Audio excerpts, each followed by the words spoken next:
മീനച്ചാർ ഉണ്ടാക്കാം. ആദ്യം ചട്ടി വെച്ച് എണ്ണ ഒഴിച്ച് എണ്ണ തിളയ്ക്കുമ്പോൾ മസാല പുരട്ടി മീനെടുത്ത് അതിലിട്ട് പൊരിച്ചെടുക്കുക.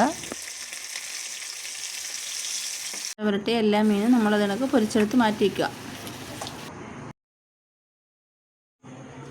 അടുത്ത് ചട്ടി വെച്ചിട്ട് നല്ലെണ്ണ ഒഴിക്കുക.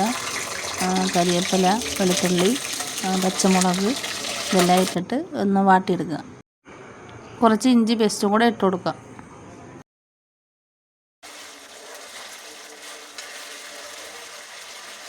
നല്ലതുപോലെ ഇളക്കി കൊടുക്കുക. എല്ലാം വാടി വന്നതിന് ശേഷം നമുക്കൊന്ന് മസാല ഇടാം. മുളക് പൊടി, കായം, ഉപ്പ്, ഉലുവപ്പൊടി, വിനാഗിരി ഇതെല്ലാം ഒഴിച്ച് നല്ലോണം ഇളക്കുക. നമ്മൾ പൊരിച്ച് വെച്ച മീനെടുത്ത് അതിനകത്തിട്ട് മസാലയിലിട്ട് നല്ലോണം ഇളക്കി ഒരു 5 മിനിറ്റ് അടച്ച് വേവിക്കുക. അപ്പോൾ നമ്മുടെ അച്ചാർ റെഡി. ഓക്കെ.